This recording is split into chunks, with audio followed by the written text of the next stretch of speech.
Ce soir, Henri Lefebvre, selon le titre qu'il a choisi, « Qu'est-ce que penser ?» Je rappellerai seulement ici et de l'intérieur du centre, qu'Henri Lefebvre a été un maître à penser et un familier d'un certain nombre d'entre nous, notamment dans sa critique de la vie quotidienne et dans tout un aspect qui concernait la ville et la manière d'user de la ville. Et je me souviens combien de références y ont été faites quand nous avons construit cette maison. C'est simplement ce souvenir reconnaissant que je voulais dire ici avant de lui donner la parole. Messieurs, chers amis,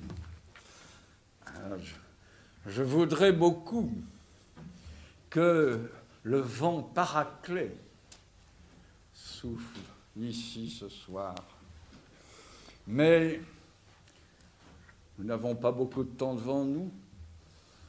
Le vent Paraclet souffle rarement. Il est vrai que quand il souffle, c'est en tempête. Peut-être certains d'entre vous ne savent pas ce que c'est que le vent Paraclet. J'en parlerai tout à l'heure. Je vais essayer de dire en quoi peut consister la pensée. Mais comme une partie des propositions que je vous soumettrai sera paradoxale, je vais me permettre de résumer, de donner une espèce de plan préalable de cet exposé. Et voici ce que je vais essayer de développer par la suite.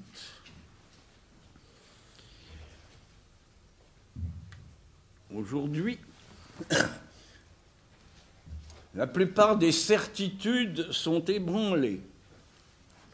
Pourquoi ? Ce sera la première partie de mon exposé. Ensuite, je tenterai de dire ce que n'est pas pensé aujourd'hui. Et notamment, je montrerai l'énorme machine qui nous entoure et qui culmine avec l'informationnel. Et énorme machine qui passe pour de la pensée, mais qui précisément, à mon sens et à mon avis, n'est plus de la pensée et tombe hors de la pensée. On croit penser positivement, on croit penser du positif, et en fait, aujourd'hui, toute cette énorme masse de positivité tombe hors de la pensée. Bien sûr, il n'est pas question de l'abolir. Elle a une terrible existence, mais tombant hors de la pensée, elle est dans la pratique, dans l'empirique, dans le pragmatisme. Et alors, j'arriverai à la troisième partie de mon exposé. Penser aujourd'hui, ce n'est plus penser du positif, c'est penser du négatif. C'est arriver à penser le négatif et la négativité dans toutes leurs formes. Les plus évidentes des figures du négatif étant la violence, la mort et le hasard. Mais ce ne sont que les trois formes les plus accessibles, et j'en arriverai à présenter quelques-unes des formes que prend devant nous, autour de nous, le négatif, qu'il s'agit de penser sans y céder, sans céder au vertige, en regardant en face ces redoutables puissances.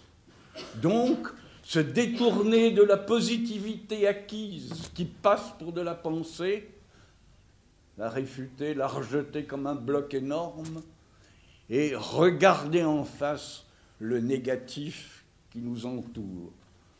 Ce serait une transformation radicale, inaugurant ce que j'appelle penser, le regard jeté sur le négatif. Le regard sans baisser les yeux. Mais sans doute, si je posais la question ici, si je posais la question directe, à tel ou tel d'entre vous ou à tous, est-ce que vous pensez? Sans doute, beaucoup répondraient oui, et beaucoup ont la certitude de penser. Peu, sans doute, répondraient je ne suis pas sûr de penser. Eh bien, moi, je serais dans ceux-là.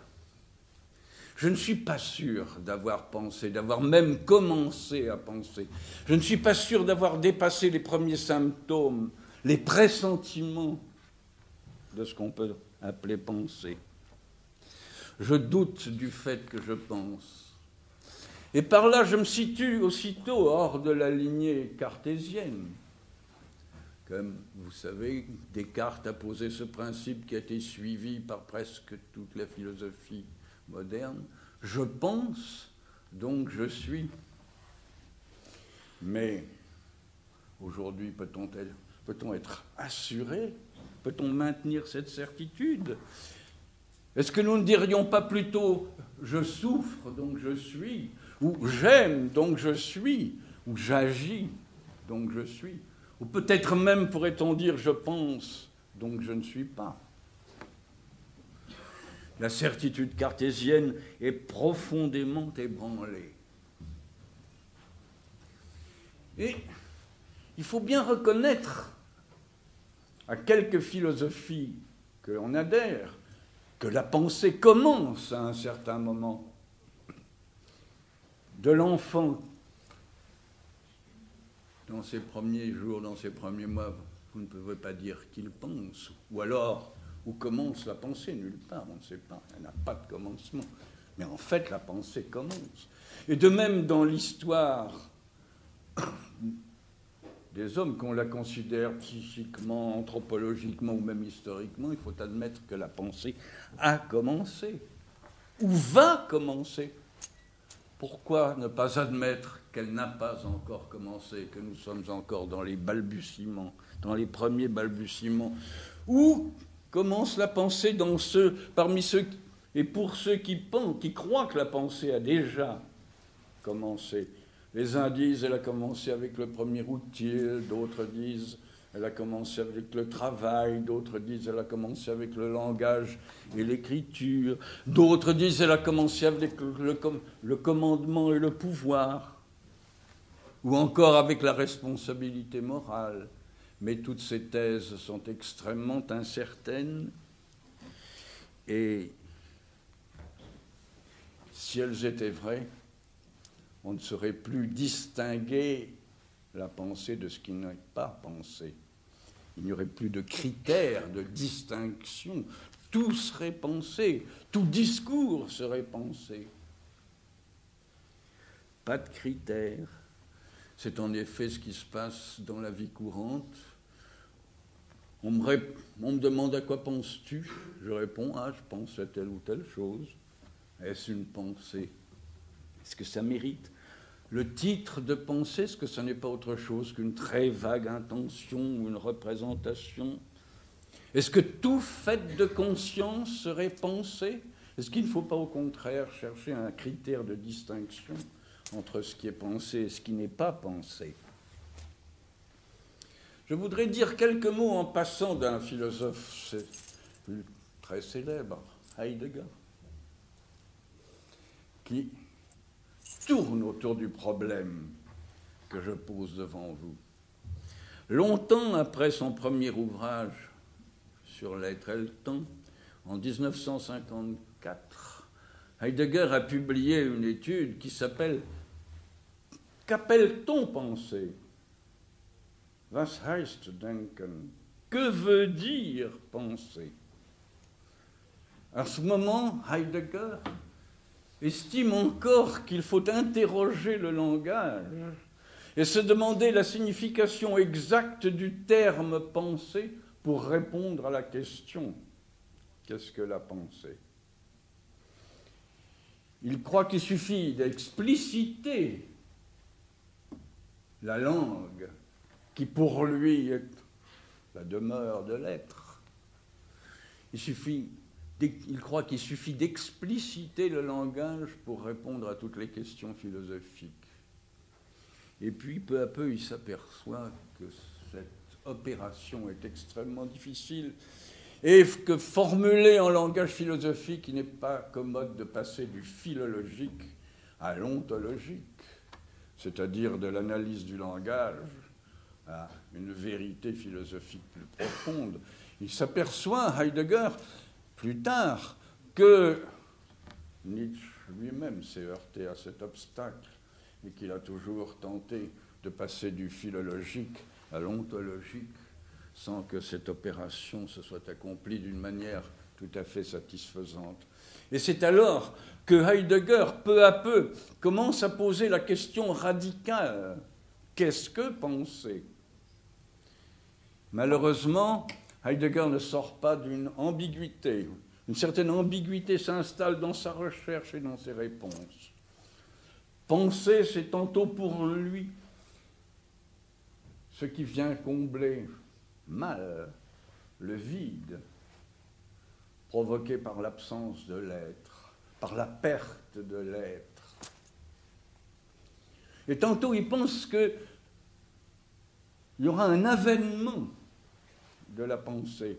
Après les ravages de la technique, l'être qui s'est occulté, qui se manifeste en s'occultant et qui s'occulte en se manifestant, arrivera pleinement dans une espèce d'avènement qui sera enfin la pensée.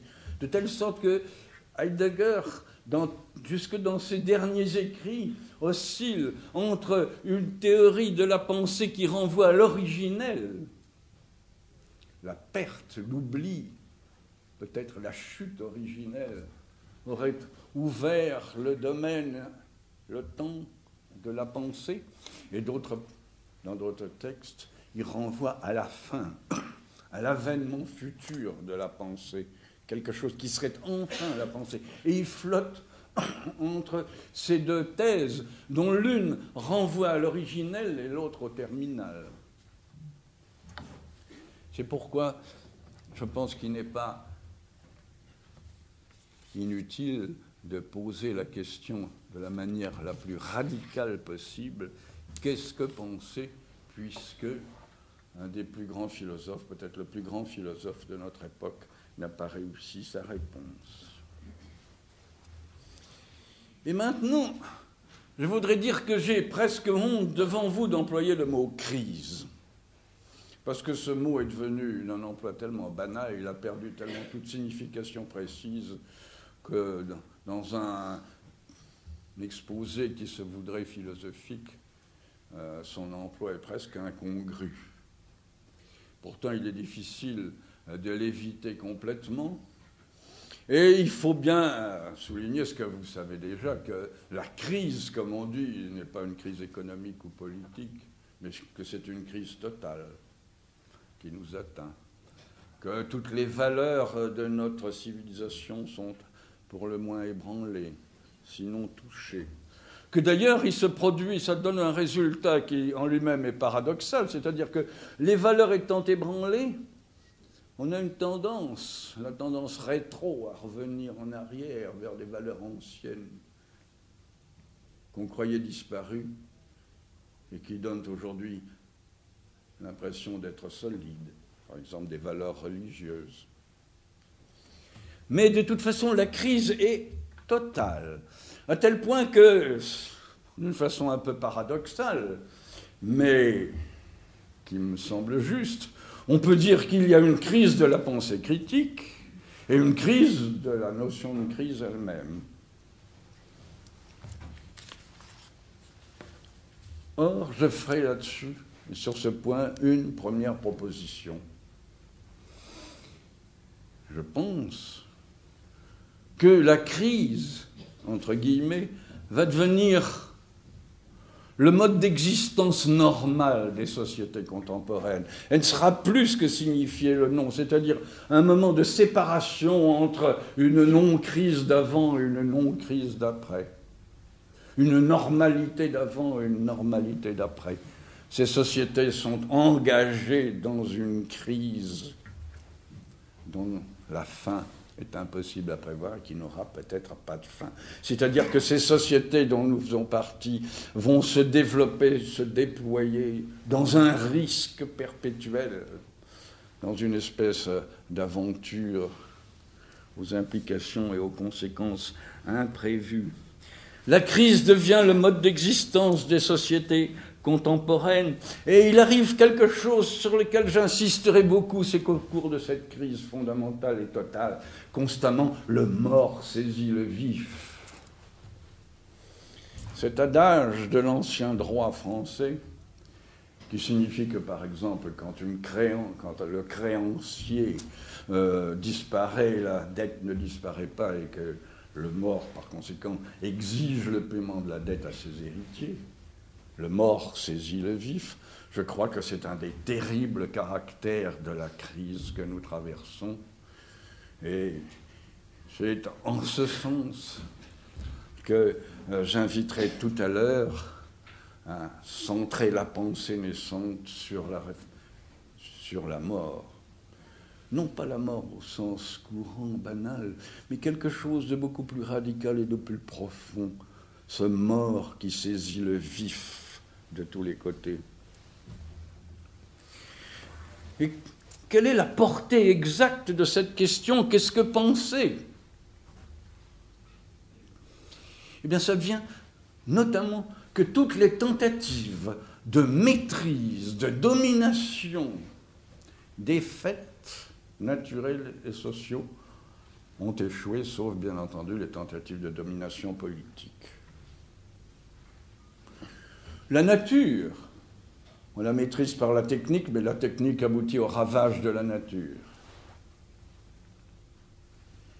Les faits sociaux, humains, on a compté sur l'histoire et le sens de l'histoire. Or, ce sens de l'histoire s'obscurcit singulièrement. On a compté sur des sciences particulières comme l'économie politique, la sociologie, pour dominer, pour maîtriser, pour orienter les faits sociaux. Or, il suffit de lire les publications, par exemple économiques, pour s'apercevoir que la maîtrise, la domination, l'orientation des faits par la science économique est tout à fait incertain. Il y a peut-être une politique économique, mais une science économique qui dominerait les faits économiques. Cette idée s'est singulièrement estompée. On a compté sur l'État pour dominer les faits sociaux, pour les organiser, pour les orienter. L'État y parvient dans une large mesure, mais au lieu d'être un moyen, il devient une fin pour lui-même. De telle sorte que de tous les côtés, on assiste à l'échec de ce qui a passé pour pensée régulatrice, pour pensée dominante, pour pensée capable d'orienter le monde. Terrible suite d'échecs, et dont il faut peut-être tirer quelques conséquences, et notamment du fait que la pensée s'en ressent, ou du moins ce qu'on appelle la pensée. Est-ce que la philosophie apporte quelque chose? Est-ce qu'elle apporte une solution? Il ne semble pas, car la crise, entre guillemets, cette crise dont je pense qu'elle est totale, cette crise atteint aussi la philosophie. Elle atteint la philosophie de toutes les manières, à tel point que le concept même de philosophie est en train de singulièrement s'estomper. On ne sait plus très bien ce que c'est que la philosophie. Et quand on va un petit peu à travers le monde, on s'aperçoit que dans des pays entiers, par exemple, c'est l'étude de la logique, et j'en parlerai quelque peu, qui remplace l'étude de la philosophie. On prend l'étude de la logique, ce qu'on appelle l'empirisme logique, pour la philosophie. Quant à la philosophie, elle passe du côté de la littérature, que ce soit aux États-Unis, au Mexique, dans presque toute l'Amérique maintenant. C'est l'histoire de la littérature qui traite des problèmes philosophiques, la mort, l'amour. Tandis que les départements de philosophie ne font que de la logique, de l'empirisme logique. Ce qui donne un obscurcissement extraordinaire du concept même de philosophie. Alors comment la philosophie, qui a essayé de répondre à tous les problèmes, de poser toute la problématique de l'espèce humaine, comment répondrait-elle aujourd'hui, puisque son concept lui-même s'estompe? et qu'il y a une véritable expropriation de la philosophie du côté de la littérature et de l'histoire de la littérature. Mais on arrive ici à un problème qui est une aporie de la philosophie et qui est un problème fondamental. Qui pense? Et là-dessus, les philosophes, et pas seulement les philosophes, s'opposent en deux écoles tout à fait différentes. Pour les uns, dans la direction cartésienne, tout le monde pense, tandis que pour d'autres, la pensée existe, mais c'est un acte extraordinairement rare, réservé à quelques-uns, les philosophes. Dans cette direction, la deuxième, on voit toute une série, toute une tradition qui va de Héraclite à Heidegger. La pensée est rare. Et dans l'autre direction, on voit le contraire, l'inverse. Tout le monde pense tout le temps. La première direction est élitique. Et la deuxième direction est démocratique, mais risque de glisser dans la démagogie. C'est-à-dire que les deux grandes directions de la philosophie répondent d'une manière tout à fait antagoniste au problème, en admettant qu'il y ait pensée. Qui pense? Mais le problème, qu'est-ce que penser, n'est pas pour autant posé et résolu. Alors, je voudrais insister sur le rôle de la logique dans notre époque. Parce qu'on a tendance à croire que penser, c'est être logique, ou suivre une certaine logique. Or, la logique joue un rôle fondamental dans notre époque, mais ce n'est pas celui auquel pensent la plupart des gens quand ils croient raisonner ou penser logiquement. Il y a une espèce de déploiement extraordinaire de la logique qui va depuis les propositions aristotéliciennes, la très simple logique d'Aristote. Tous les hommes sont mortels, Socrate est un homme dont Socrate est mortel. Mais un développement prodigieux de la logique qui va jusqu'aux machines les plus modernes. On va de la logique aristotélicienne par toutes sortes de transitions jusqu'à la logistique, aux logiques opérationnelles, aux logiques propositionnelles et finalement à ces machines dont on sait qu'elles emploient non sans raison dans leur vocabulaire un terme aussi important que celui de logiciel. Et alors on a cru construire des machines à penser, mais c'est l'inverse qu'il faut dire. Il faut dire au contraire que tout ce qui est machine et dépend des machines et passe par les machines est exclu de la pensée. Ce qui renvoie dans la pratique toute une partie extrêmement importante, même décisive et capitale, du savoir positif de notre époque, puisqu'il culmine dans l'emploi des machines, dans l'informatique et l'informationnel. Et c'est donc par une espèce d'opération qui est destinée à clarifier la question, à la poser dans toute sa force et dans toute son ampleur, que je déclare tout ce qui est machine, c'est-à-dire tout ce qui est fondé sur la répétition des opérations, sur des opérations répétitives, sur des opérations reproductives, s'exclut par là même de la pensée, sans pour autant, bien entendu, s'exclure de la pratique. La logique, avec toutes ses implications et ses conséquences qui vont jusqu'à l'informationnel, la logique est un moyen de production et un produit, mais ce n'est pas une pensée. Alors, j'arrive à une première formulation.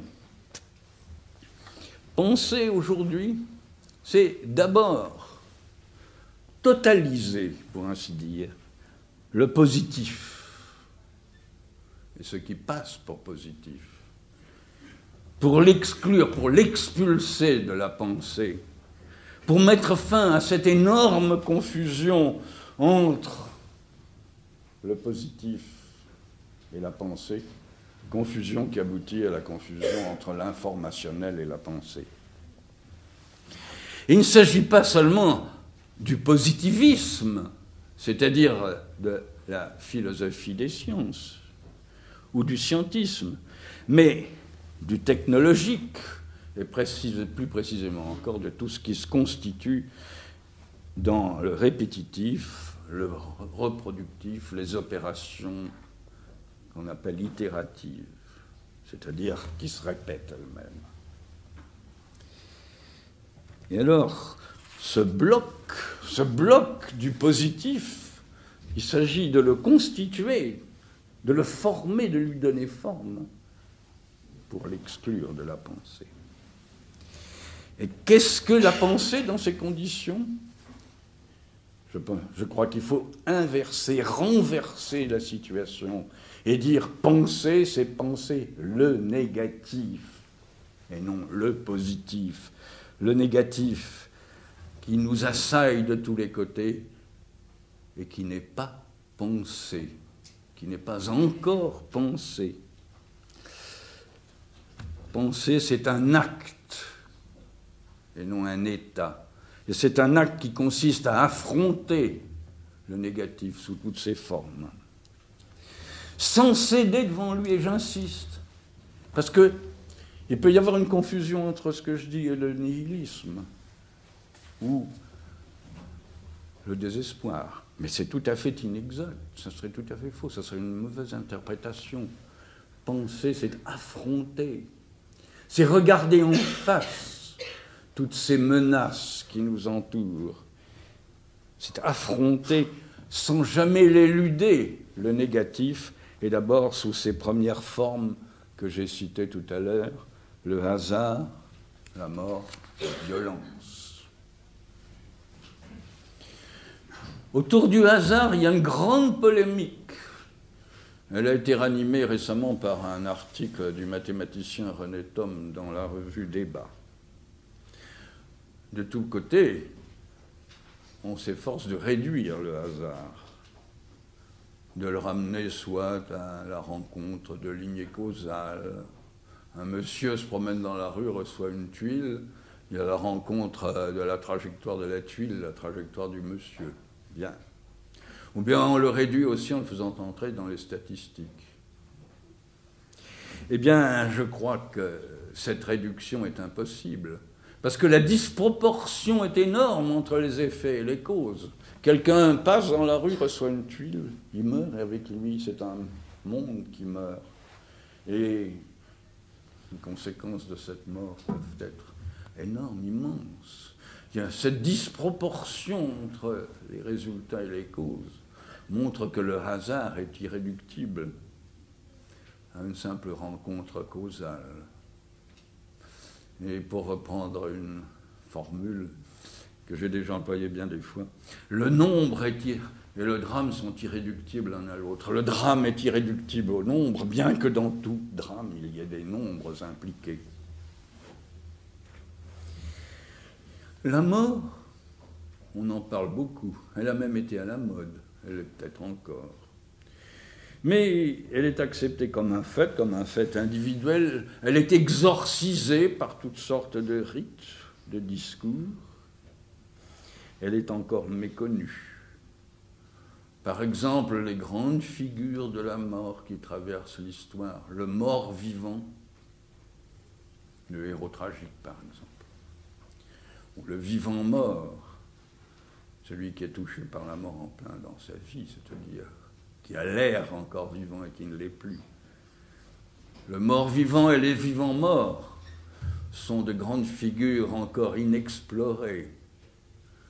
Et même quand on étudie les tragiques, soit grecques, soit la tragédie shakespearienne, on néglige cette grande figure du vivant, du mort-vivant, qui est le héros tragique ressuscité sur la scène. Et puis, on n'a pas encore exploré la terrible profondeur de cet adage « le mort saisit les vifs ». On n'a pas encore exploré les conditions de la mort cosmique, encore que la théorie de l'entropie touche cette question.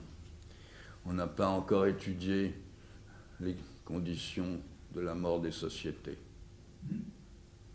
Ou pas très bien. Simplement, les historiens s'occupent de temps en temps de la disparition des sociétés de l'Empire romain, par exemple, mais dans quelles conditions les sociétés modernes peuvent-elles survivre, dans quelles conditions sont-elles vouées à la disparition, on ne le sait pas encore, bien que nous traversions cette épreuve. Quant à la violence, il faut l'étudier pour elle-même, savoir comment elle naît, et s'il n'y a pas plusieurs types, plusieurs espèces de violence, et comment la guerre et la puissance sont liées, notamment la puissance étatique. Quel est le lien profond et peut-être caché entre le pouvoir et la guerre? Quelle différence il y a entre la violence latente et la violence qui éclate, la violence éclatante? La violence, on commence à peine à l'explorer, à essayer de la comprendre. Mais le négatif ou l'empire de négatif dépasse de beaucoup ces trois figures que je viens de mentionner. Le négatif, c'est l'autre. Non pas vu métaphysiquement, mais éprouvé. Le négatif, c'est la décomposition, la maladie, la dissolution, le pourrissement, le déclin, l'abjection et la déjection, la tricherie, l'envers et le revers, la ruse, le détournement, sont des formes innombrables du négatif que la philosophie n'a pas exploré. Quand Hegel parle du négatif, il l'a fait tout de suite tourner à l'avantage du positif. Le négatif n'est là que pour préparer le positif. Par exemple, si le bourgeon meurt, c'est pour laisser place à la fleur, et si la fleur meurt et détruite, c'est pour laisser place aux fruits. Dans le devenir hégélien, le négatif donne naissance au positif, et c'est tout son rôle. Ce n'est qu'un moment. Hegel n'a pas été jusqu'au bout. Pas plus que les gens de son époque. Si vous relisez le Faust de Goethe, Méphisto est la figure du négatif, c'est l'esprit qui nie, mais il sert les desseins du Seigneur. Et tout tourne à l'avantage de la positivité, puisque Faust est sauvé et qu'il est accueilli au ciel par la voix de la figure de Gretchen, de Marguerite, qui a été sacrifiée à la rédemption du docteur Faust. Si vous lisez Balzac, Vautrin est la figure du négatif, mais elle est dominée par la société. Il ne reste que dans les bas-fonds. Si vous lisez Stendhal, vous trouvez des figures du négatif, mais elles sont soumises à l'idée du bonheur. En tenant compte seulement du roman, en laissant de côté la poésie et le théâtre, je dirais qu'il y a un tournant vers le négatif à un certain moment. On s'est beaucoup penché, on a beaucoup écrit sur Flaubert, mais on n'a pas compris cette chose si simple, c'est que Flaubert, c'est le tournant vers le négatif, le tournant du négatif, le tournant du siècle. Ce qui apparaît dans presque toute son œuvre, et notamment dans cette œuvre qui est presque toujours laissée de côté, qui s'appelle Bouvard et Pécuchet. Et on voit précisément la somme du positif, accablé de pauvres, de malheureux personnages qui sont réduits, malgré leur enthousiasme encyclopédique, à n'être que des copistes, des gens qui écrivent sous la dictée du passé et qui, au maximum, peuvent faire le bilan de ce passé. Je ne parle pas de l'éducation sentimentale. Mais depuis qu'il y a eu ce tournant vers le négatif, les livres, les grands romans qui explorent à leur manière le négatif sont très nombreux. Je pense à Malcolm Lowry. la détérioration d'un être sous l'alcool et la passion. Je pense à la montagne magique, la maladie, comment la maladie à la fois exalte et détruit. Je pense à l'homme sans qualité de Mouzil, la dissolution d'un empire, l'empire austro-hongrois qui commence à disparaître. Je pense même au jeu des perles de verre où on voit la connaissance se dégrader parce qu'elle devient à la fois un jeu et l'apanage d'une sorte de secte, d'un ordre monastique. Mais je voudrais dire quelques mots sur l'opposition qui se manifeste à notre époque dans l'exploration du négatif. Tout à l'heure, j'ai parlé du vent Paraclet. C'est un livre de Michel Tournier. Le vent Paraclet, c'est le souffle de l'esprit. C'est le vent de la Pentecôte. Michel Tournier explore d'une manière assez étrange le négatif de notre époque. Ce qui enlève une certaine force à son témoignage, c'est qu'une complaisance dans le négatif, mais il le saisit avec une très grande puissance, notamment dans ce roman qui s'appelle Les Météores. Et dans Les Météores, on voit d'abord, littéralement, le prince de la gadoue et de l'ordure qui est le personnage principal. Et puis le négatif apparaît d'une autre manière, d'une manière encore beaucoup plus subtile, dans le rapport Gemellaire.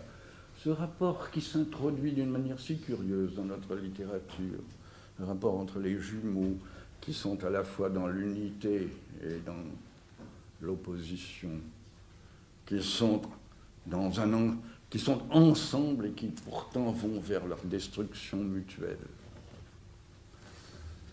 Car ils sont à la fois l'amour et la haine. Et je crois que Michel Tournier est un des explorateurs du négatif auquel je reproche cette espèce de complaisance un peu louche. On dirait qu'il aime ça, puis il l'aime en fait. Puis de l'autre côté, sur une autre colonne, en face, je mettrai Aragon. Surtout dans la mise à mort. Pas dans les livres qu'on lit le plus d'Aragon, mais dans la mise à mort, où le rapport avec le négatif se définit par le miroir, le jeu dans le miroir, le dédoublement dans le miroir, de sorte qu'à la fin du livre, personne n'est tué, mais tous meurent. Le personnage et ses doubles, tous meurent parce que le miroir est brisé et que d'ailleurs il reste une seule figure intacte, la femme.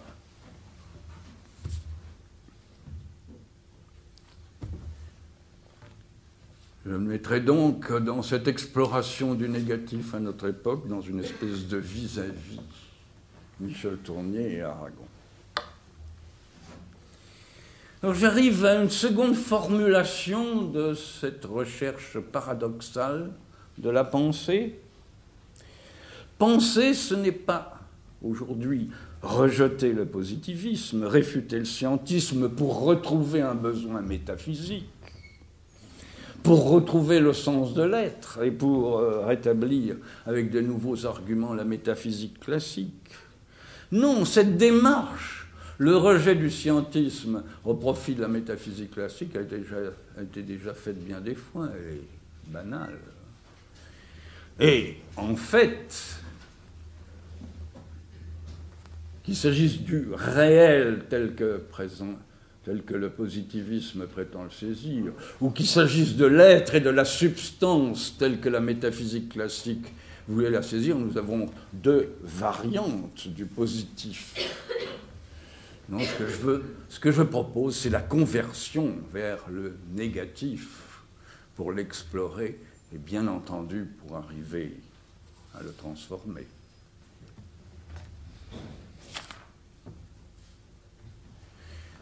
La pensée ne peut s'abandonner à cette diversité illimitée du négatif. Elle doit le ressaisir, le rassembler dans l'unité d'un acte. Il ne s'agit pas d'une nouvelle positivité, mais d'un acte qui recueille, qui rassemble et qui en même temps transforme ce qu'il saisit. Il ne faut pas que la pensée aujourd'hui s'égare du côté de la nature, pas plus que du côté de l'idée. Elle naît de quoi? D'une obscure attente, d'un vouloir tenace. Elle naît de l'affrontement entre la vie et la mort, et cela au sein déjà de la vie quotidienne, du quotidien. Elle naît de tous les côtés, la pensée. Elle émerge, elle surgit, mais dans la plupart des cas, elle meurt aussitôt. Et notre vie quotidienne est encombrée comme cela de pensées mort-nées, toutes sortes de représentations, toutes sortes de banalités, de valeurs, qui sont des pensées qui ont essayé d'émerger, de naître, et qui sont des pensées mort-nées. Ici encore, le mort saisit le vif. Mais la pensée peut et doit se dresser en affrontant le négatif. Et là, elle se tient, elle se maintient, elle tient en elle son principe de mouvement, comme l'être vivant lui-même, tant qu'il vit, tient en lui-même, en soi-même, son principe de mouvement. Et alors, je voudrais dire quelques mots pour indiquer en quoi et comment les philosophes ont pensé. Car je ne puis pas arriver à ce paradoxe insoutenable de dire que les philosophes n'ont jamais pensé. Mais je crois qu'on ne peut pas soutenir non plus qu'il suffit de lire les philosophes pour penser, parce que les philosophes ont tout le temps pensé, parce qu'ils ont déroulé les conséquences soit d'une pensée initiale, soit d'une pensée centrale, à travers tous leurs discours et tous leurs écrits. Je crois que la pensée a émergé à certains moments dans les œuvres des philosophes et qu'on peut retrouver ces moments. Par exemple, dans la 6e définition du début de l'éthique de Spinoza, il dit que Dieu est un être infiniment infini, c'est-à-dire possédant une infinité d'attributs.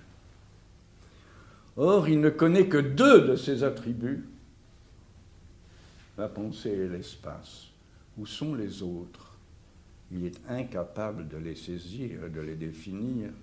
Et en un sens, toute sa pensée tourne autour de ce vide, de ce creux énorme qu'il approfondit et qu'il veut remplir dans tout ce livre magnifique qui s'appelle l'Éthique. Et c'est là où il a pensé autour de ce négatif qu'est l'être infiniment infini, qu'il est incapable de définir alors qu'il en pose la définition au bout de son livre, au début de son livre. Descartes, mais quand Descartes pose l'objet devant le sujet, la chose, devant la conscience pensante, je ne suis pas sûr qu'il pense vraiment. Il réfléchit, il met en place le schéma qui sera le schéma réflexif des philosophes pendant longtemps, mais à un moment donné, dans les méditations, voilà qu'il évoque l'esprit malin, le génie menteur. Et alors à ce moment, il se bat avec ce génie du mensonge, avec ce génie de l'erreur de la fausseté. Il y a une bataille terrible qui se livre dans ces méditations. À ce moment-là, il y a une pensée intense qui surgit. Leibniz, il y a un instant pathétique chez Leibniz. Quand il a défini les monades, il s'aperçoit qu'il a affaire à tout un monde de reflets, de perspectives, de points de vue, de miroirs qui se reflètent les uns les autres, chaque miroir étant ce qu'il appelle une monade. Et il sent que son univers est sans substance, sans fondement, sans réalité. Et alors, il se débat, il pense intensément. Et je dis cela pour les philosophes, c'est alors qu'il invente une théorie singulière, celle du conatus, de l'effort vital qui serait présent obscurément en chaque monade, et aussi la théorie encore plus étrange du vinculum substantiel, le lien substantiel qui ferait que les monades ne seraient pas simplement des reflets de reflets, des miroirs de miroirs, mais un monde réel.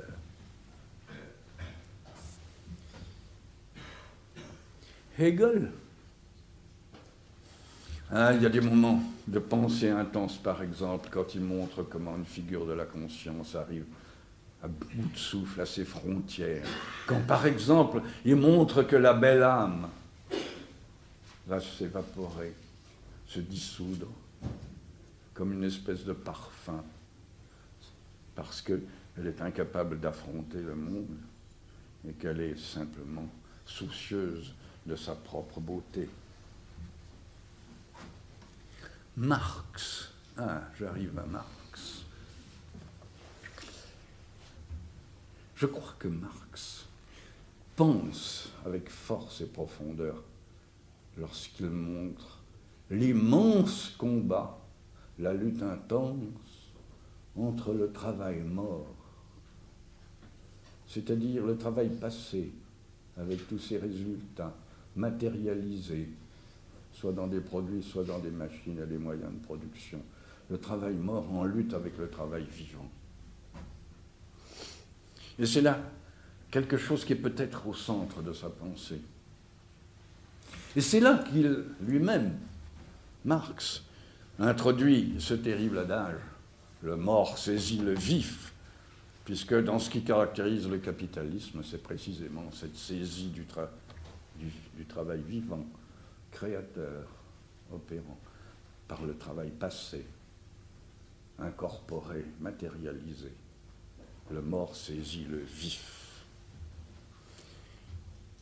Si nous arrivions à renverser la situation, le vif saisirait le mort.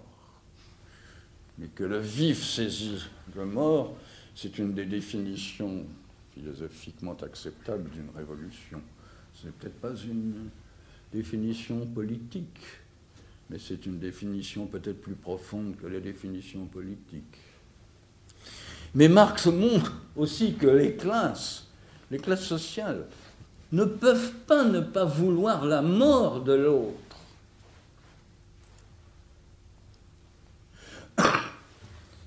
La bourgeoisie comme classe dominante ne peut pas ne pas vouloir la mort de la classe ouvrière, non pas la mort physique, parce que ça serait sa propre condamnation, il faut encore des gens pour travailler, mais la mort sociale et politique. Et c'est ça le dessein qu'elle poursuit aujourd'hui à l'échelle mondiale, avec une ténacité et une force extraordinaire. Car il y a des moments où l'on croit assister à la mort sociale, politique de la classe ouvrière. En tout cas, c'est l'objectif stratégique d'une stratégie qui se développe à l'échelle mondiale. Par contre, la classe ouvrière est obligée de vouloir la mort sociale et politique de la bourgeoisie, car c'est l'une ou l'autre qui meurt socialement et politiquement. Et d'ailleurs, en plus, la classe ouvrière est obligée de se détruire elle-même, de s'abolir en tant que classe pour supprimer la bourgeoisie comme classe. C'est-à-dire que la classe ouvrière est chargée par Marx d'une double négativité. celle de nier la bourgeoisie comme classe dominante et celle de se nier elle-même comme classe dominée. Terrible tâche historique. C'est en tant que penseur de cette mort sociale et politique que Marx reste grand, beaucoup plus que par des théories que l'on peut accepter ou combattre comme théories positives scientifiques. Alors je crois que l'antique philosophie est condamnée. Elle fut une recherche de la positivité, une recherche du réel ou de l'être. Mais elle va renaître différente, comme pensée du négatif.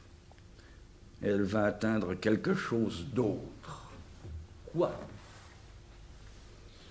À propos de Nietzsche, à propos d'autres penseurs modernes, même de Heidegger, j'ai entendu parler de la fin du tragique.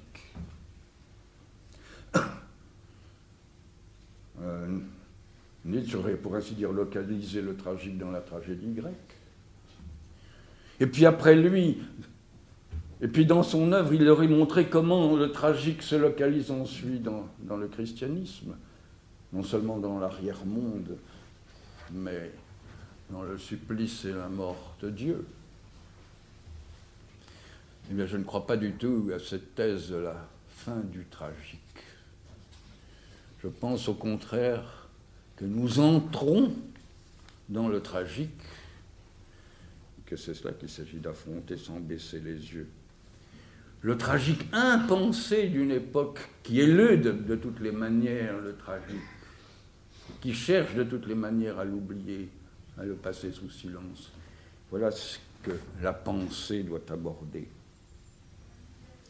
Il ne s'agit plus du savoir analytique ou du savoir positif, mais d'une connaissance d'un type nouveau et différent, dont on voit le pressentiment de différents côtés. Je ne suis pas seul, loin de là, à essayer d'explorer cette forme nouvelle de connaissance. Et je voudrais terminer, puisqu'il va y avoir ensuite une discussion, j'essaierai de répondre aux questions qui me seront posées.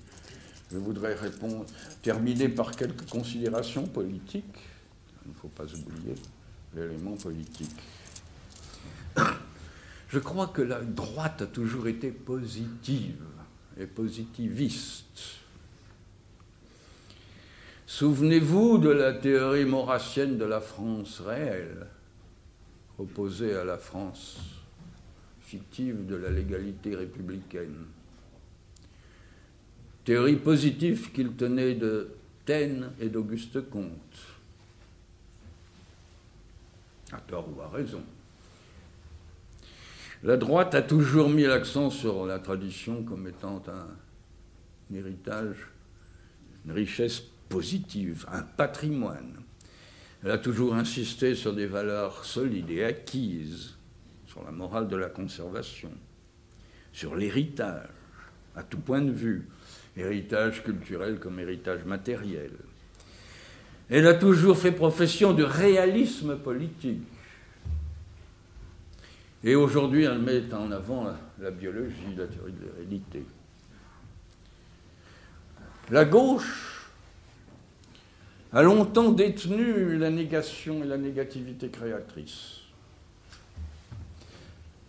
Rappelez-vous comment le patriotisme jacobin s'est formé contre la monarchie absolue qui attachait le pays à l'existence personnelle du roi. Et qui était une théorie très fortement appuyée par des arguments historiques et théologiques. La gauche a longtemps eu le monopole de la pensée critique. Et je crois qu'à un moment donné, la gauche s'est voulue positive. Elle s'est voulue théorie de la croissance économique. Elle s'est voulue productiviste. Elle a même mis l'accent sur le productivisme, sur la technologie, sur le travail. Et que de fois, au lieu d'accentuer la pensée critique, on a entendu dire de tel ou tel article, de tel ou tel livre, de tel ou tel événement ou action, c'est positif. C'est devenu un adage politique. Mais je pense que c'est une erreur et un malentendu fondamentaux. Et s'il y a un glissement vers la droite, qui est général et presque invisible, bien qu'apparaissant de temps en temps dans des événements graves, s'il y a un glissement général vers la droite, c'est en partie à cause de ce malentendu, parce que la gauche a perdu sa vocation de négativité, de critique, de transformation par conséquent, pour venir elle-même sur les positions de la droite qui s'en est trouvée renforcée. J'insiste, la droite a toujours été, et elle reste positive et positiviste. Et la vocation de la gauche, c'était la négativité. C'est en ce sens que je ne pense pas du tout, avec l'exposé que j'ai, trop bref que j'ai essayé devant vous, abandonner des positions qui ont été les miennes toujours.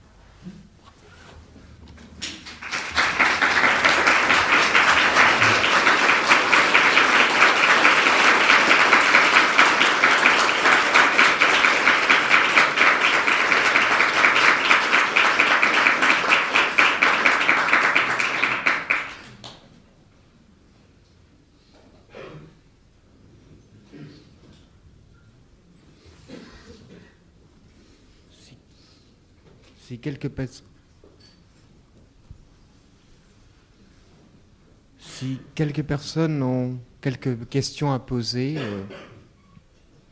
ce serait bien.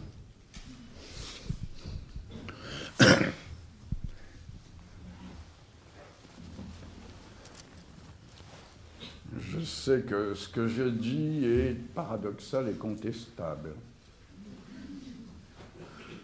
Et je suis tout à fait prêt à affronter la contestation. J'aimerais. Moi, j'aimerais que vous développiez un tout petit peu votre idée quand vous dites que la pensée naît du vide, sur le vide, à partir d'un vide, ou d'un besoin, ou d'un manque, ou d'une négation. Je parle de la pensée aujourd'hui. Je pense que dans l'histoire de la pensée, il y a pu y avoir d'autres moments. Et si on approfondissait l'histoire de la pensée, on trouverait aussi, comme chez les philosophes, des moments qui ne correspondent pas à ce que j'ai voulu dire. Pensez par exemple à ce qu'était la mesure, mesurer le monde. Mesurer le monde, c'était vraiment l'affronter. La mesure était une conquête extrêmement lente et difficile. Puis ensuite, elle est devenue banale. Et puis maintenant, tout est mesuré, mesurable. Et c'est un des fondements du positivisme et de la positivité que j'attaque. Le quantitatif. Mais le quantitatif, la mesure, ce fut long à acquérir. Et depuis, c'est devenu une espèce d'excroissance gigantesque qui étouffe. Alors, c'est aujourd'hui que la pensée naît de l'affrontement avec le vide, non pas du vide, mais de l'affrontement et de la confrontation avec le vide. Non pas le néant des philosophes, ce néant qui a joué un rôle extrêmement ambigu dans la pensée. Hegel dit que le néant c'est l'être, que l'être c'est le néant. Heidegger, dans son premier ouvrage, parle du néant d'une manière encore plus étrange, parce qu'il élude le tragique. Mais non, mais ce vide qui nous assaille, ce négatif, qui est quelque chose d'actif, qui n'est pas du tout quelque chose de passif, pas du tout quelque chose de spéculatif, toutes ces formes de la négativité. Dans le livre de Michel Tournier, il est question d'un homme qui dirige une entreprise de rassemblement des ordures. c'est même le héros du livre. Il collecte les gadous. Et c'est un être qui a une existence très forte, que le romancier s'est animé, qui a une existence telle qu'il touche, il émeut. Et si, ou bien aujourd'hui vous pensez du positif, du réel, vous voulez être réaliste, alors vous vous perdez du côté du réalisme. Où est le réel? Est-il économique? Est-il politique? Est-il sensible? Vous perdez du côté des sciences qui traversent une crise qui fait partie de la crise générale, ou bien vous essayez de penser cette négativité qui nous assaille. Le mondial aujourd'hui se constitue d'une manière surprenante. Il y a quelque chose de mondial qui se forme, mais quoi, et où, et comment? Il y a une pression de la mondialité, mais comment s'exerce-t-elle? Bon, de temps en temps, on parle du marché mondial, du marché des capitaux, du marché de ceci, du marché de cela. Mais rien ne se saisit d'une manière claire. Et pourtant, la menace, l'anxiété devant le mondial grandit. Est-ce que le mondial va se constituer dans la destruction? Est-ce qu'il va n'exister que d'une manière destructive? Ou est-ce qu'on peut l'affronter, le penser? Alors, cette conversion que je propose du positif vers le négatif n'est pas l'abandon de la pensée, mais au contraire la naissance de la pensée.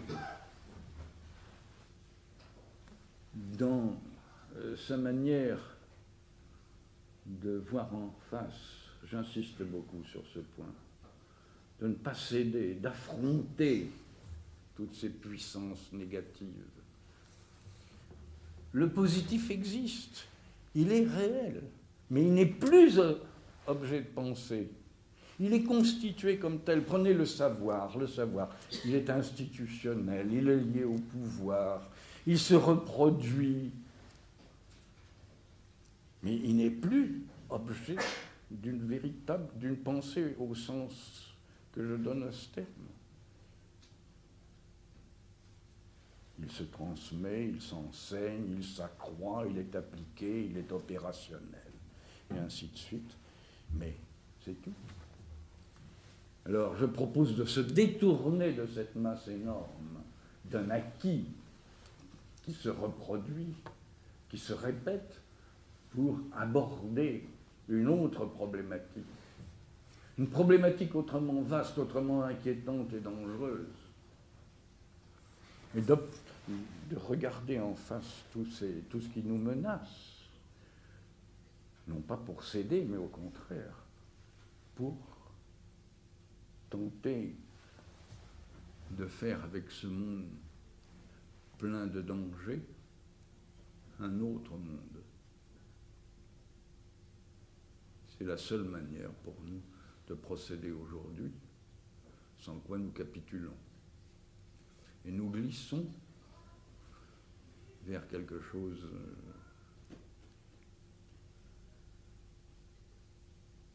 qui est peut-être innommable. Je ne sais pas si j'ai répondu à votre question.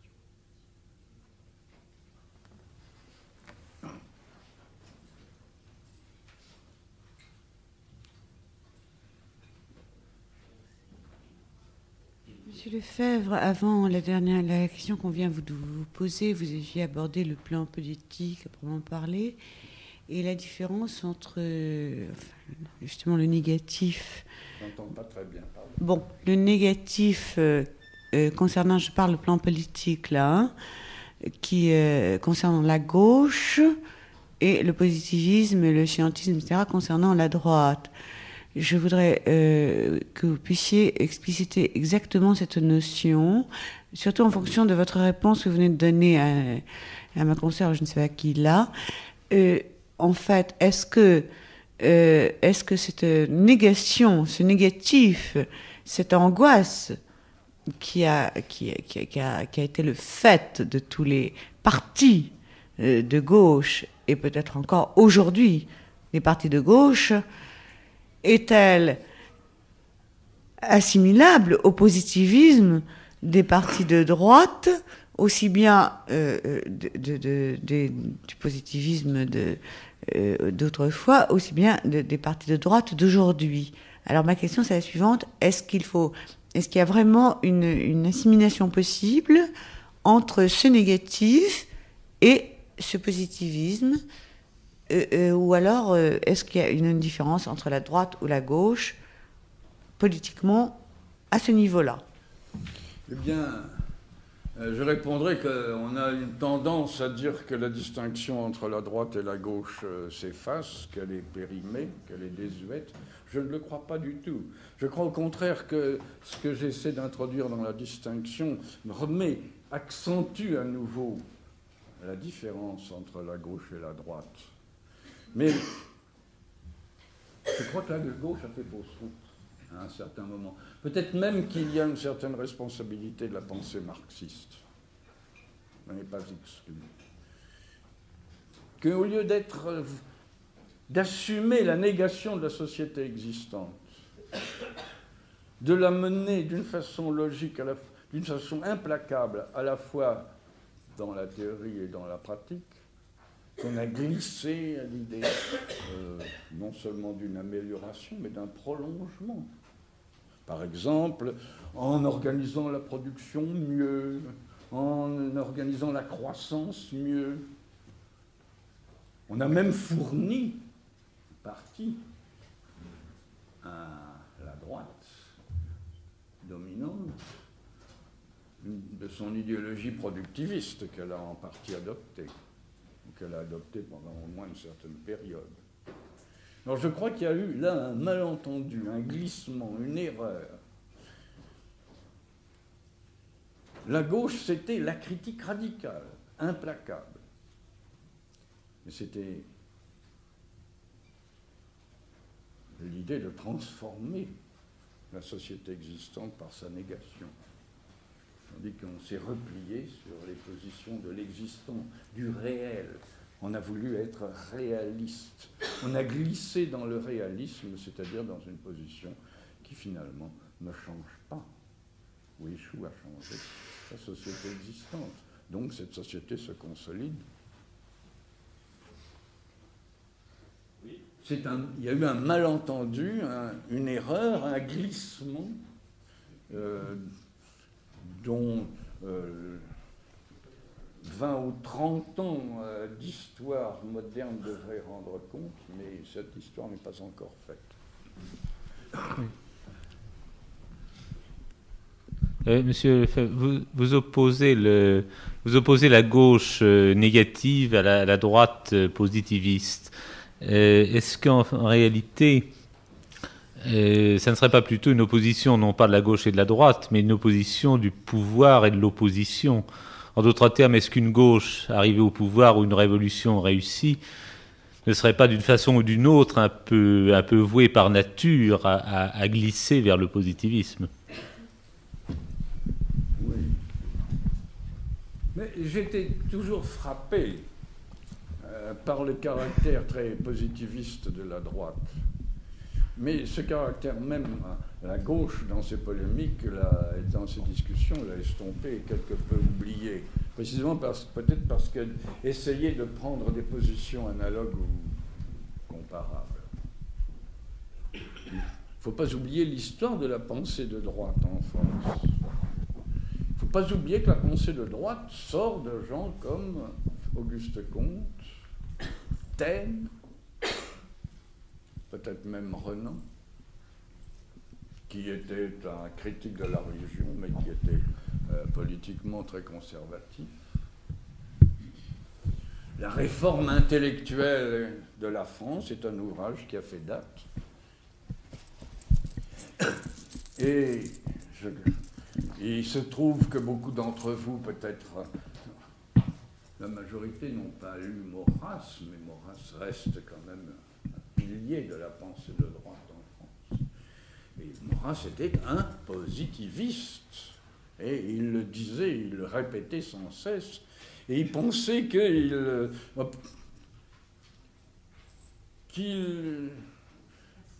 sa politique était simplement conforme aux lois de la conservation, de la persévérance dans l'être d'une entité sociale et politique intitulée France.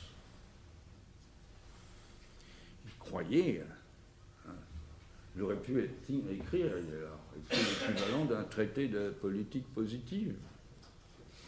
Et la gauche était critique et même hyper critique. La dernière vague de ce criticisme de gauche a été en 1968, et puis après ça s'est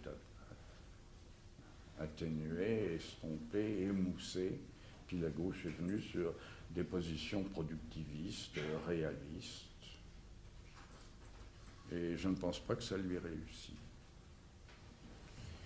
Je propose que, ma proposition, c'est que la gauche revienne à sa vocation, qui est une vocation de critique radicale et finalement de critique révolutionnaire. À partir de cet instant, c'est une vocation qui consiste à ne jamais prendre le pouvoir. Comment ? À partir de cet instant, c'est une vocation à ne jamais prendre le pouvoir. La gauche. Oui. En effet, ce que vous venez de dire, c'est très... Non, mais il y a encore des questions. Oui, mais Oui, si vous pouvez respecter un tout petit peu l'ordre des questions, mais c'est peut-être dans le thème. mais la gauche ne le prendra pas non plus autrement en occupant des positions réalistes et droitières. Pas davantage. Comment ? Pas davantage. Pas davantage.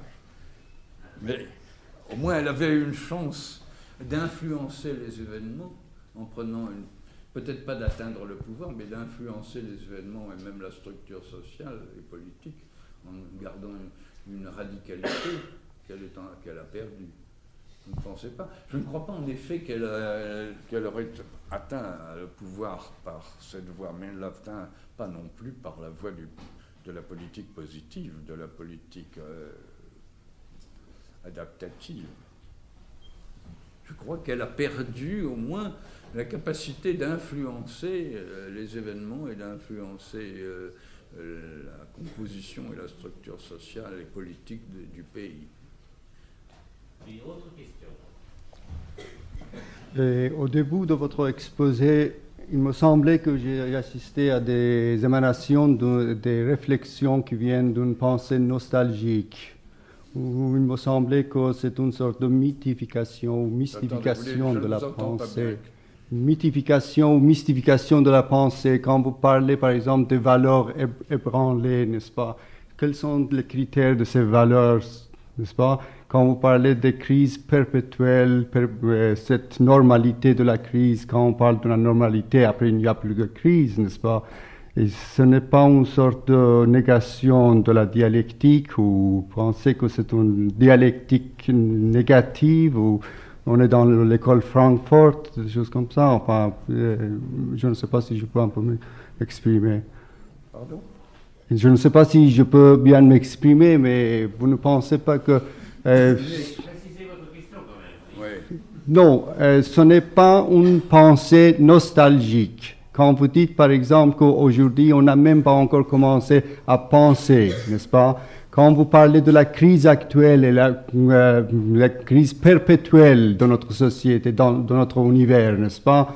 Est-ce que cette perpétualité ou cette normalité de la crise, n'est-ce pas, n'est pas une négation de la crise? La crise n'a plus de sens si vous parlez de la normalité de la crise, n'est-ce pas? C'est justement ce que je dis, que le mot crise avait perdu tout sens défini. Et je crois qu'il ne s'agit pas du tout d'une nostalgie, mais de la pleine concrète et immédiate actualité. Nous sommes dans une crise totale. Alors, voulez-vous dire que la crise n'est que économique ? Moi, je veux bien qu'on dise ça, mais ça me semble pas apporter grand-chose à la discussion. Je crois que la crise est une crise des valeurs. Par exemple, même la valeur travail est en train de se discréditer. Le travail n'a plus le sens qu'il avait autrefois. Le travail n'apparaît plus comme une vocation, une rédemption, un salut. Le travail n'apparaît plus comme une manière de donner une forme au monde. Le travail manuel se dévalorise devant la technique, et la technique n'est jamais qu'une application de cette science positive dont j'ai parlé. Qu'est-ce qui reste comme valeur autour de nous? Même la valeur discours est en train de disparaître. Cette valeur discours sur laquelle se fondent en principe les démocraties, elle est en train de s'estomper singulièrement. Et les gens même qui ont mis au premier plan la langue, le langage et l'étude du langage sont coupables du meurtre du langage. Autre question. Oui, allez-y, monsieur. Mais vous n'avez pas beaucoup parlé du problème. Oui. Faut être tout près, oui. Oui. Du problème du rapport des forces, n'est-ce pas? C'est ça qui est important. Violence, bon. Mais en fait, la violence, elle est toujours du côté de la droite, n'est-ce pas, qui veut conserver ses privilèges, il n'y a pas de question, n'est-ce pas? Mais alors, ce qu'on constate tout de même, à la fin, c'est presque une loi de l'histoire qui n'a aucune exception. C'est que à chaque fois que la gauche arrive d'une façon démocratique, parlementaire, par des élections, n'est-ce pas, à avoir la majorité, à chaque fois, c'est pas facile d'ailleurs, parce qu'il y a la corruption, il y a les puissances d'argent qui font tout le possible pour que les élections ne soient jamais vraiment honnêtes, n'est-ce pas, vous le savez ça. Même chez nous, par exemple, dans un département comme la Réunion, ou la Corse, j'ai des précisions là-dessus, c'est incroyable, n'est-ce pas. Eh bien, que faire alors? Il me semble que vous êtes contre la violence, alors que tout est rapport de force, et que jamais, même, enfin, quand exceptionnellement le peuple a réussi à prendre le pouvoir par des élections, ça ne dure jamais plus de 2 ans, je crois. Hein, il n'y a aucune exception. Hein. La France, le Frente Popular, après le Guatemala, qu'est-ce qu'il y a eu encore? Le Chili. Il y a eu encore 2 exemples, oui, la Grèce et le Vietnam, où il y a eu la violence par la droite, juste avant les élections, tellement ils étaient sûrs que le communisme triompherait, n'est-ce pas, Grèce et Vietnam. Enfin, je me rappelle tout ça vaguement, mais dans aucun cas, enfin, d'où l'expression, le slogan des gauchistes, élection piège à con, n'est-ce pas?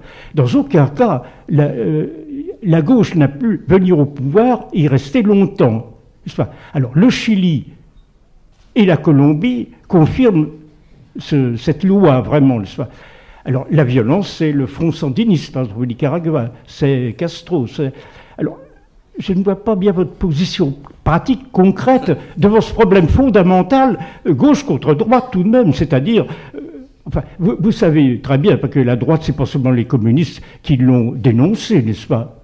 Je pense, s'il y a des chrétiens ici, à l'encyclique du 15 mai 31, oui, ou Quadragesimo Anno, où le capitalisme est l'objet d'un réquisitoire absolu, n'est-ce pas? Comme quelque chose d'ignoble, dont les gouvernements sont les esclaves. Les termes sont d'une violence, n'est-ce pas? L'impérialisme est dénoncé, les multinationales même. Il faut lire ce texte-là. Donc il n'y a pas de problème, n'est-ce pas? C'est-à-dire, pour les chrétiens, il y a le problème.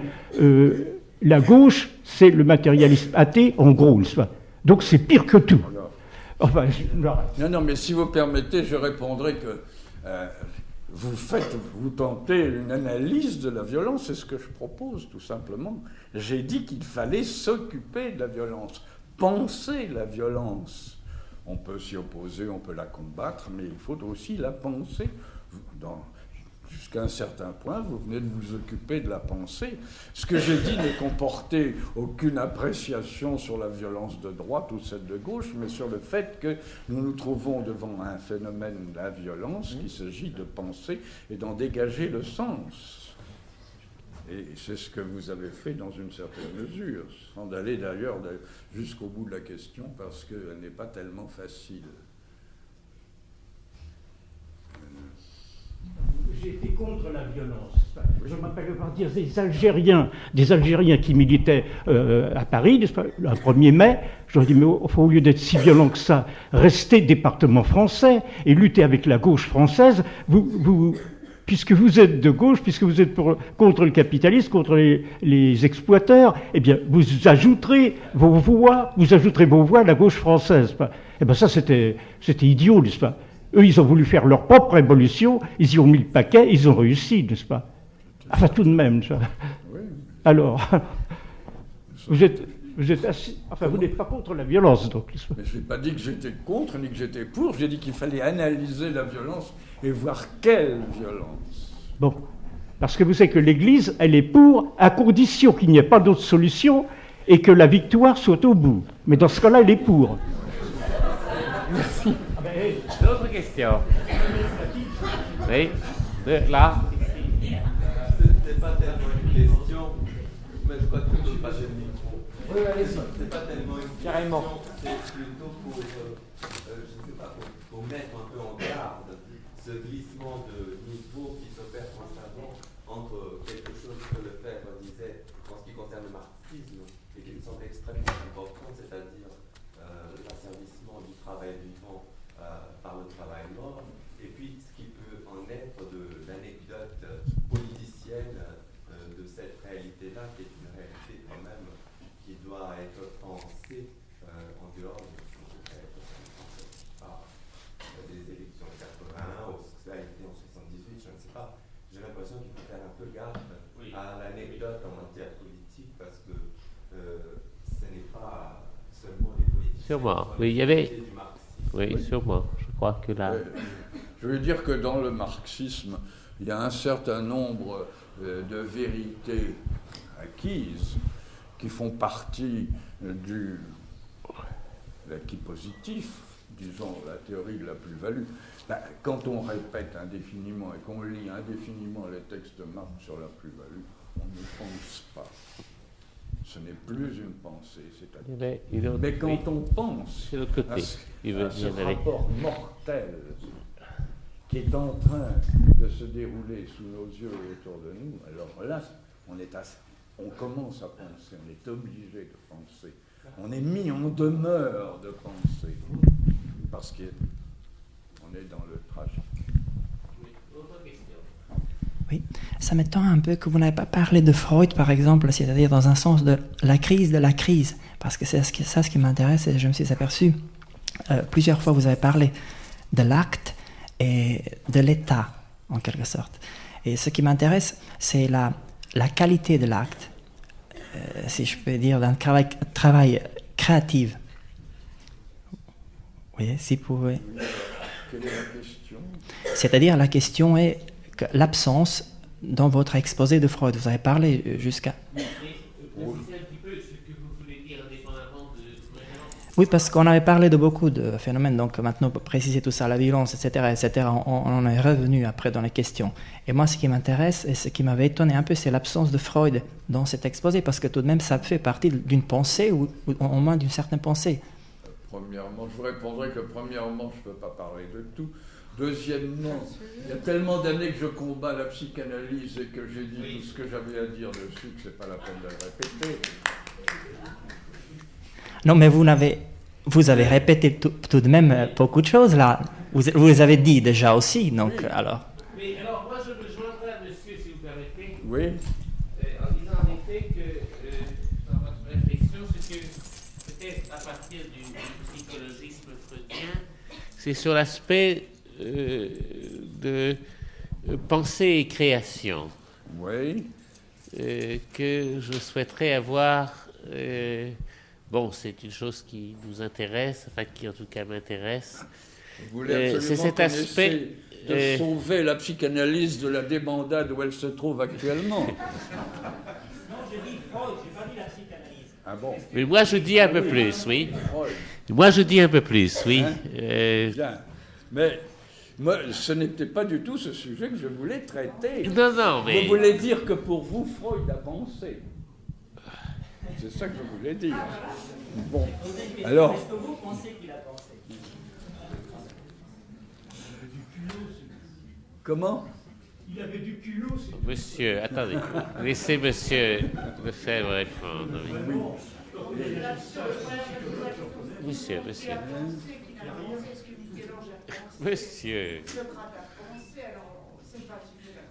Non, c'est pas le sujet. Non, c'est vrai. C'est pas tout à fait mon sujet. Mais répondez cependant. Sur Mais qu'est-ce qu'un acte d'un créateur? Par exemple, vous dites un acte, mais qu'est-ce qu'un acte d'un créateur? Comment? Un acte quelconque, qu'est-ce que c'est? Un acte? Oui, et le passage de l'acte à l'état ou le passage de l'acte à un autre acte. Vous avez dit tout à l'heure une répétition, ce n'est pas une pensée, c'est un mode de production, etc. Donc, mais chez un créateur, il se passe quelque chose d'autre, donc il n'a pas de répétition. Il a la différence ou un changement qualitatif qui est très important et qui n'est pas prévisible avant. Donc, qu'est-ce qui se passe là? Oui. J'aimerais que vous posiez la question de manière un peu plus concrète. Bon, j'ai désigné en passant et beaucoup plus rapidement que je voudrais quelques œuvres qui me paraissent d'abord des créations et ensuite des explorations du négatif. J'ai cité, mais avec une rapidité vertigineuse, Malcolm Lowry, je crois, Sous les volcans. J'ai cité, j'aurais pu citer Ulysse de Joyce. J'ai cité aussi le jeu des perles de verre, non, surtout La montagne magique, par exemple, qui est une œuvre extraordinaire d'exploration des effets du négatif, c'est-à-dire de la maladie. Bon. Alors, est-ce que vous voulez, je pourrais vous essayer d'analyser avec vous l'acte créateur de telle ou telle de ces œuvres. Je pourrais essayer d'analyser avec vous l'acte créateur, par exemple, chez Flaubert, de l'éducation sentimentale, ou de cette œuvre si souvent négligée que je trouve très importante, Bouvard et Pécuchet. Voilà des actes créateurs, mais l'acte créateur en général, je ne connais pas. Ah non, je n'ai pas dit en général, au contraire, en particulier, pas en général. Lequel, concrètement? Oui. Lequel, concrètement? Je crois que la réponse est bon, il y a des tentatives de saisir le tragique. J'ai dit concrètement, j'ai dit Freud, j'ai prononcé le nom plusieurs fois, et vous me dites j'ai pas dit. Vous me dites en général, j'ai pas dit en général. Oui, mais c'est lequel vous a répondu. Bon. Mais maintenant, c'était pas une réponse pour moi. Dire, alors, vous pensez que Freud a pensé. Je vous répondrai que pour moi, Freud et la psychanalyse, car je trouve très difficile de les séparer, ont tenté de normaliser, de rendre positif le trouble, la maladie. Ils ont tenté d'en tirer une normalité. Et ça, c'est le péché originel de la psychanalyse. La normalisation. Il se trouve, en effet, de nos jours, que la névrose, voire la psychose, sont probablement encore des conditions de l'activité créatrice. Or, justement, c'est cet aspect qui est éludé par la pensée de Freud, du moins à mon avis. Mais j'ai dit que j'ai écrit cela, je l'ai dit à maintes reprises, je désirais ne pas m'engager sur cette discussion qui est extérieure à mon propos. Mon propos est le suivant. Je propose d'inverser le courant de ce qu'on appelle la pensée, et au lieu de l'attacher au positif, de l'attacher au négatif. Peu importe votre appréciation de Freud, c'est sur l'aujourd'hui que je me prononce. Aujourd'hui, je vous ai demandé au début, la crise de Quoi? la crise. Alors, un autre va me parler de saint Thomas d'Aquin. Vous parlez de Freud, un autre va parler de saint Thomas d'Aquin ou d'Aristote. Et alors? Non. Bon, vous voulez absolument attacher tout à l'œuvre de Freud, continuez, je vous en prie. Ce n'est pas mon affaire. Ce n'est pas mon affaire. Je propose aujourd'hui de changer l'orientation de ce qu'on appelle la pensée, c'est-à-dire de la pensée, dans la mesure où il y a eu pensée meurt, où elle est morte. Il s'agit de la faire revivre d'une autre manière, dans une autre orientation. Peut-être même de la créer. Ça serait ça, l'acte créateur. Je nie absolument que Freud l'ait accompli. Attendez, d'autres questions parmi d'autres interlocuteurs? Non, une toute petite rectification. Oui. Je suis d'accord pour vous avec votre appréciation au début, n'est-ce pas, l'amitié. Mais au milieu, il y a quelque chose d'important tout de même, n'est-ce pas? Lorsque l'un dit à l'autre, mais alors, tous ces livres qu'on a lus, n'est-ce pas? Vous savez que Flaubert a étudié 200 ou 300 livres de la bibliothèque de Rouen pour savoir ce que les gens savent, ce que les gens ont appris en lisant les livres, n'est-ce pas? Vous savez ça, je pense. Oui, il s'est tué à ce travail-là, n'est-ce pas? Non, mais vraiment, il s'est tué à ce boulot-là. Et alors, il a fait son livre là-dessus. Qu'est-ce qu'on appelle aujourd'hui les médias, n'est-ce pas? Comment les gens agissent-ils selon quelle information?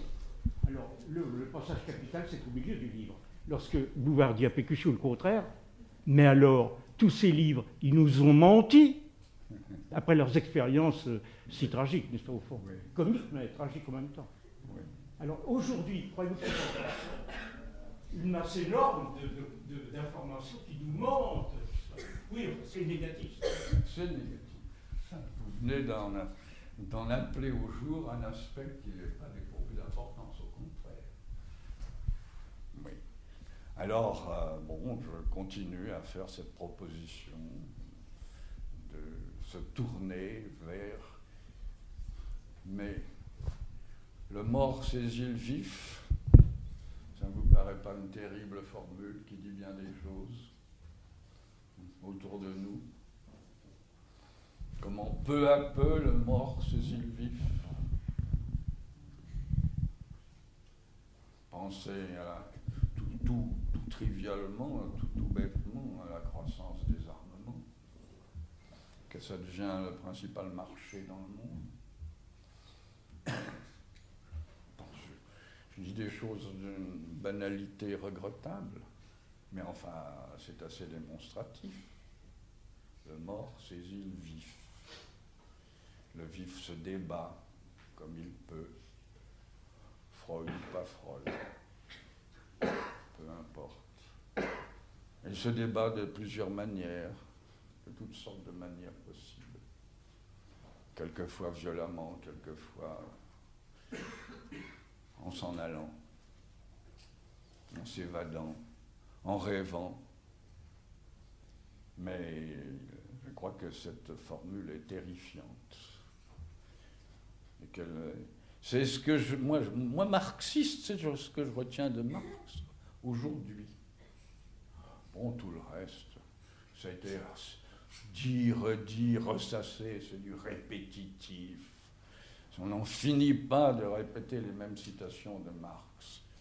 Mais chose curieuse, cet affrontement tragique du mort et du vif n'est jamais mis en évidence à propos de Marx, ou vraiment d'une façon très, très, très rarement. Et là, je trouve qu'il y a un élément de pensée, quelque chose qui suscite la pensée. C'est pourquoi je vous disais qu'il y avait beaucoup de choses à découvrir dans la mort et qu'il ne s'agit pas simplement des rites, des formules, d'une histoire de la manière dont les gens sont morts, ou enfin, bon, il y a eu pas mal de livres sur cette question, non. Et c'est loin d'être épuisé. Il y a quelque chose de plus profond encore à trouver, de plus grave, mais qui nous enfonce dans le tragique.